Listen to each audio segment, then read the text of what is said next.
Son los deseos fuerzas que brotan del inconsciente, frente a los cuales el individuo solo puede ejercer una represión, un control racional extrínseco, o es posible integrar el deseo. ¿Cómo es la correcta gestión del deseo? Esa es la pregunta que nos vamos a hacer hoy en Vivir con Reflexión.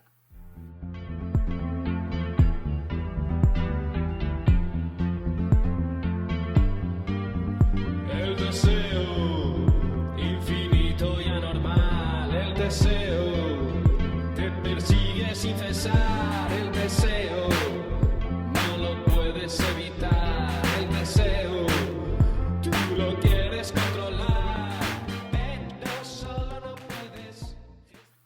Todos tenemos un deseo de felicidad, sin embargo no es fácil alcanzarla. Por otro lado tenemos distintos deseos. Esos deseos son meros impulsos, tienen algún tipo de lógica, es posible integrarlos. Bien, a lo largo de la historia del pensamiento ha habido varias maneras de entender el deseo. Y para poder gestionarlo correctamente, vamos a tratar de responder a dos preguntas fundamentales. Lo primero es si los deseos se pueden dominar, y lo segundo es qué tipo de control hay que ejercer sobre ellos. Vamos a ver que en realidad, igual más que hablar de un control, hay que hablar de una gestión o una integración. Pero vayamos paso a paso. Una primera opción a la hora de entender el deseo es verlos como meros impulsos, ¿no? Como algo que en sí mismo pues no es controlable. Diríamos, hombre, pues que yo tenga hambre o tenga sed o tenga sueño no es algo controlable. Que a mí me apetezca, pues no sé, tener un proyecto de vida, de donde, pues mira, eso parece como que es algo que surge en mi cabeza, no se sabe muy bien de dónde. Que yo me enamore es algo que no controlo. Y diríamos, y quizás lo único que puedo hacer es ejercer como un control extrínseco, racional, como una especie de represión.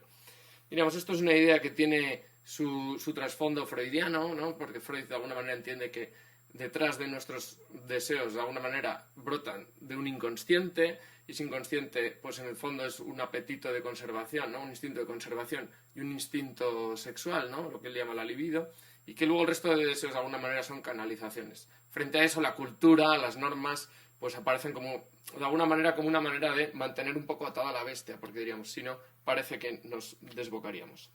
Sin embargo, yo me planteo, ¿es el deseo simplemente un impulso incontrolable o admite cierta racionalidad? Es decir, hay una cierta lógica interna en el deseo, porque diríamos, hombre, parece que cuando tengo hambre, pero porque veo en aquello, ¿no? Que de alguna manera suscita el hambre algo que pues lo veo apetecible, etcétera. El hambre de alguna manera es un indicativo, pues, de mi necesidad de comer, de nutrirme. Y diríamos, eso que sucede con los apetitos fisiológicos, pues quizás luego es también posible encontrar una lógica interna en todo tipo de deseos. Pero iremos paso a paso. Los deseos, en este sentido, tienen algún tipo de racionalidad. Claro, a veces hay una idea también como muy extendida, y es que, claro, si yo soy un conjunto de impulsos, un conjunto de deseos, pues de alguna manera esos deseos estarían como en la entraña de mi identidad, ¿no? Yo soy lo que deseo. Entonces, la única manera de realizarme pues es dejar que los deseos afloren, ¿no? Y ser yo mismo, ¿no? Ser yo mismo en el sentido de que, mira, hay unos deseos que tengo ahí y hay que dejar pues que sigan su cauce. Claro, el problema es que esta estrategia del deseo muchas veces lleva a la frustración. ¿Por qué? Porque si yo dejo aflorar simplemente mis deseos, pues muchas veces, curiosamente, no alcanzo el objeto del deseo. Me explico. Quizás yo, pues en el fondo, lo que deseo pues es, no sé, cierto reconocimiento, cierta afirmación. Quizás yo luego puedo tener un deseo particular, pues no sé, ¿no? De llamar la atención de una determinada manera, ¿no? Publicar pues mis fotos, que todo el mundo me... Claro, quizás eso lo hago, quizás alcanzo una cierta satisfacción, pero a la larga más bien me genera una frustración. Quizás sería más inteligente preguntarse cuál es el deseo profundo, cuál es la lógica del deseo, en el definitiva, por qué deseo lo que deseo, y tratar de darle una mejor satisfacción a ese deseo. Pero veremos un poco hacia el final del vídeo cómo se logra esto.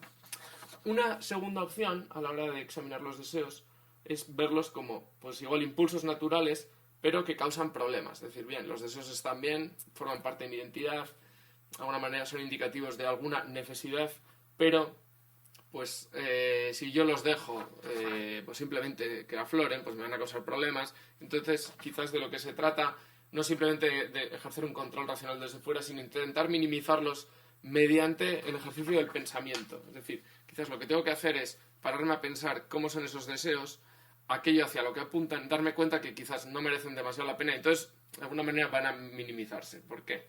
Porque el deseo depende un poco de la expectativa.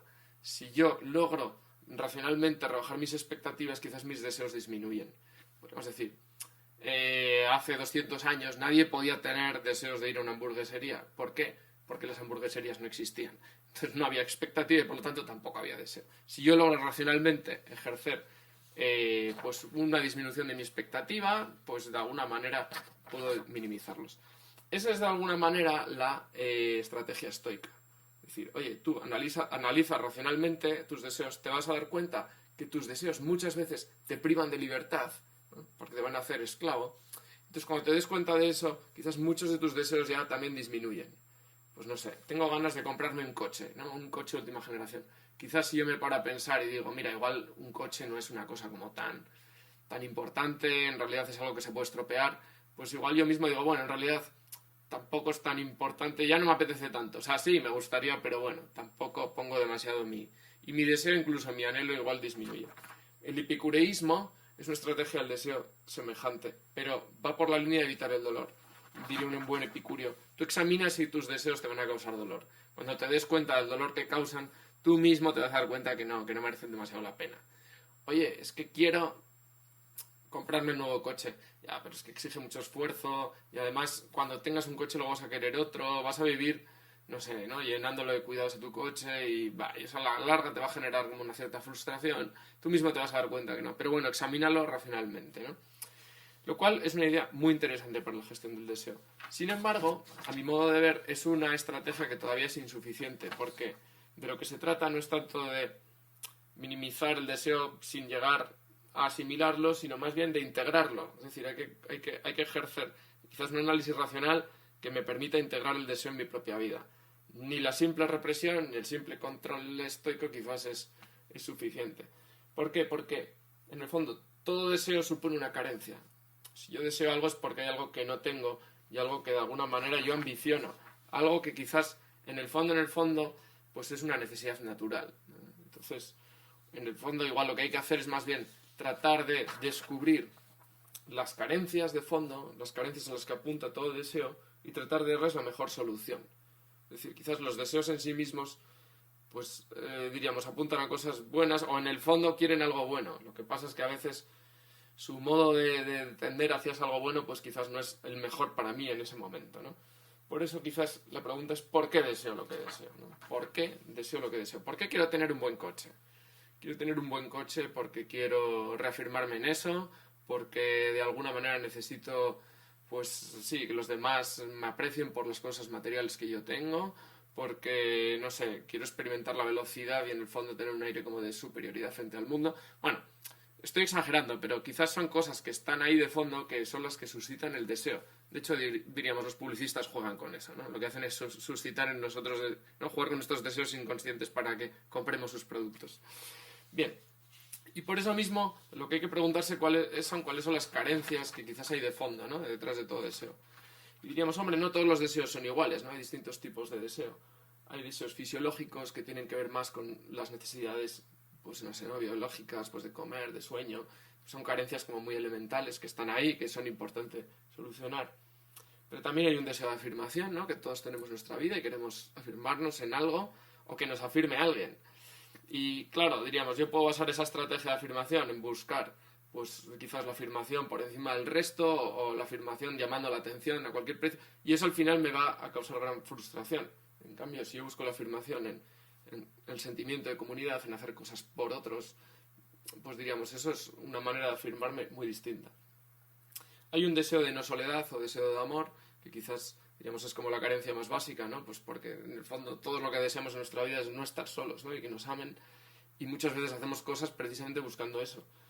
Y también hay un deseo de sentido, es decir, buscamos en nuestra vida, pues que, no sé, apunte a algo valioso, un significado. Claro, lo que más significado de la vida en el fondo es la realización de ciertos valores. Si yo no logro eso en mi vida, pues normalmente buscaré, ya que no tengo el sentido, por lo menos un sucedáneo, y es vivir, pues mira, aunque sea de una manera un poco placentera o mediante esas satisfacciones muy inmediatas, o huyendo un poco de mi propia vida, ¿no? Por todo esto diríamos, y resumiéndolo mucho, diríamos que la gestión del deseo se puede resumir en tres consejos o tres máximas, ¿no? Pienso que una puede ser esclarecer por qué deseamos lo que deseamos. Es una primera manera de empezar a gestionar el deseo. Decir, oye, ¿yo esto por qué lo hago? ¿Qué es lo que busco de fondo? Porque igual En el fondo lo que busco pues puede ser, no sé, satisfecho de una mejor manera, ¿no? Quizás lo que me faltan en realidad son amigos, ¿no? Lo que me falta es alguien que me escuche. Lo segundo, hay que valorar el objeto del deseo en su justa medida. Esa es un poco la estrategia estoica, ¿no? Es decir, hay que pararse a pensar si realmente aquello a lo que apuntan mis deseos realmente merece la pena. Y lo tercero es el control de los estímulos, ¿no? Quizás no está en nuestra mano a veces sentir lo que sentimos en cuanto a lo que deseamos, pero sí en ver qué estímulos son los que suscitan el deseo.